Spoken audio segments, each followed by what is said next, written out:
So when you're practicing the Buddhist teaching, you need, first of all, faith, and then energy, mindfulness, concentration, and wisdom. Only faith is not enough. You need to have faith. Develop confidence and enthusiasm towards the practice. That the faith is to control, is to subdue your doubt, your suspicion. So faith is necessary, but other than faith, you have to have the energy. In other words, you have to apply your efforts. Applying more efforts and developing more energy, that is to control sloth and torpor. And the third is mindfulness. As one's energy improves, their awareness and mindfulness will naturally become stronger, controlling agitation and heedlessness. Mindfulness is, that means you have to have the samadhi, the concentration. You have to be mindful. The 5 virtues are necessary in the practice of the Buddhist teaching: faith, energy, mindfulness, concentration, or insight. When one's mindfulness of the present moment improves, the mind will naturally stay on the object of meditation for longer periods of time, controlling distraction. 5th is wisdom. As the mind becomes more calm and still, wisdom is developed so that they are able to see the true nature of things, to attain enlightenment. That is to control ignorance. So you need the 5 virtues. Actually, there are 37. Let me introduce this 5, 5, and 7 to you first, and then we'll do a general conclusion of what are the 37 aids to enlightenment. The 5 virtues. The 5 powers is also faith, energy, mindfulness, and tranquility and wisdom, but you have to increase it. So the Buddhist teaching is you have to increase your efforts all the time. So you have to be very diligent. You have to work hard at it. Buddhism is not, if we use the word religion, it's not a religion of just faith. It's a religion of practice, a religion of efforts. Applying your efforts to the practice. You need, other than the theory, you need the practice. So it's not just faith. Faith is not an idolization of certain personification. Faith is applied to let yourself to believe in what you're practicing. Not just idolization, not just idolizing a Buddha. No, that's not what it is. Faith is the faith in yourself. Faith is the faith in your confidence, in your enthusiasm. Not faith in worshiping a Buddha. That's not the faith we're talking about. Faith in yourself, in the confidence, in your enthusiasm. Not in a person, not in God, certainly. And then the 7 enlightenment factors: mindfulness, investigation, energy, joy, tranquility, concentration, and equanimity. So mindfulness, when the 4 arousing of mindfulness are developed, the practitioner must continue to cultivate it further. Investigation. On whatever occasion, abiding thus mindful, the practitioner investigates and examines the state with wisdom and embarks upon a full inquiry into it. One chooses the most appropriate way according to one's arising conditions. The investigation of state's enlightenment factor is aroused in him and he develops it. That means in the study of Buddhism, in the practice, you have to investigate, you have to ask why. Don't just follow it blindly. You have to analyze. Energy is to apply your efforts. Tireless energy is aroused and developed. Joy, in one who has aroused energy, unworldly joy arises and develops. This kind of joy is not the same as the worldly happiness or the worldly pleasures we're talking about.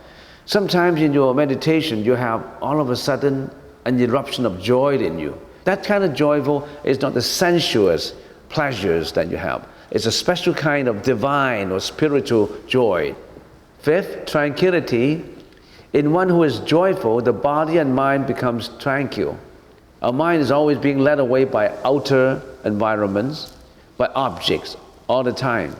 That's why we have mental afflictions. 6 is concentration. In one whose body is tranquil and who feels pleasure, the mind becomes still and composed.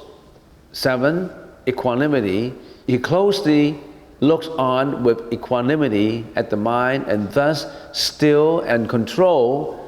Thus equanimity is aroused and developed. So these are the 7 enlightenment factors which are very important in the practice of Buddhism. So you know that it's not just believing in a Buddha and you can go to heaven. It's not it. You have to practice.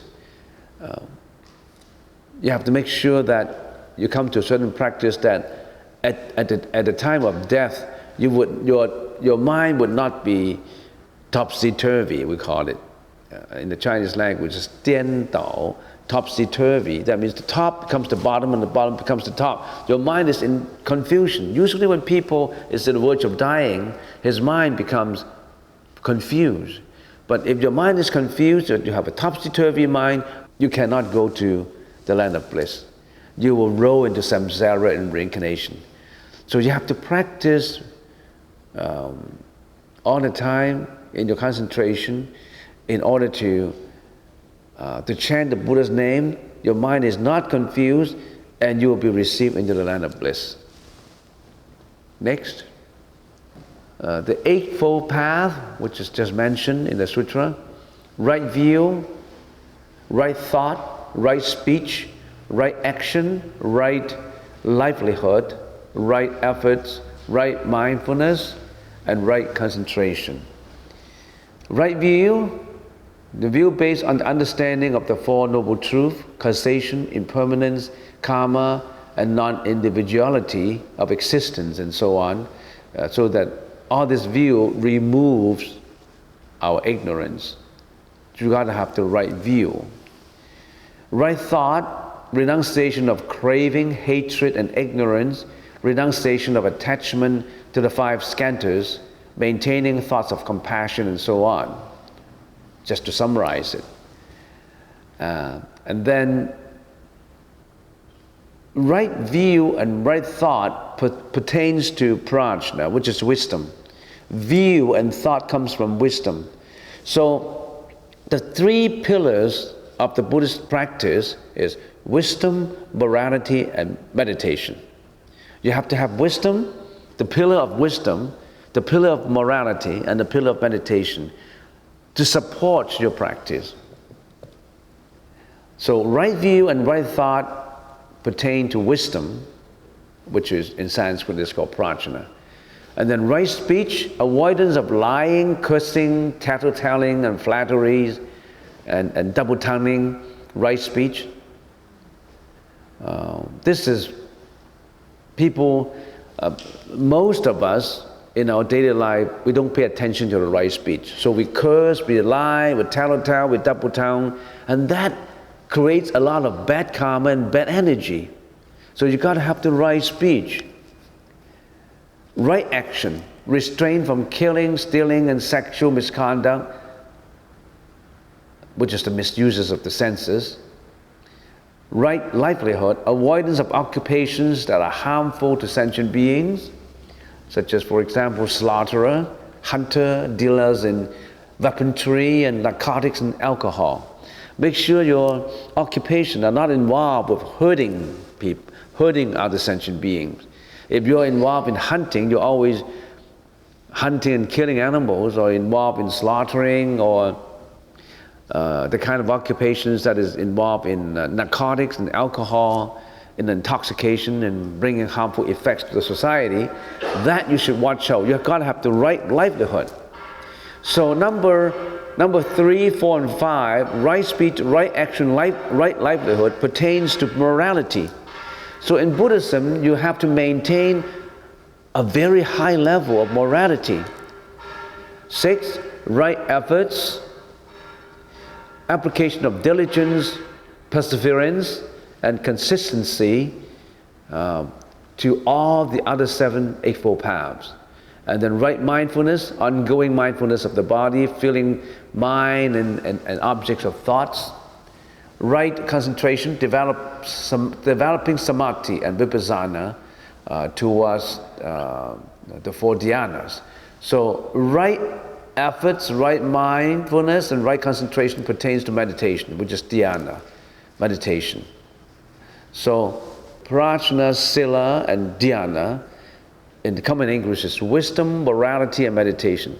These are the three important supports for all the Buddhist teaching. So you didn't find anything that says you believe in the Buddha and you'll be saved. You'll be forgiven. Your sin will be forgiven by Buddha. Whatever you have done, there's karma associated with it, there's energy. You have to untie the knot yourself. The person who tied the knot to the ship, to the goat, would tie the bell usually to the goat's neck to make sure that the goat doesn't run away, not running too far away.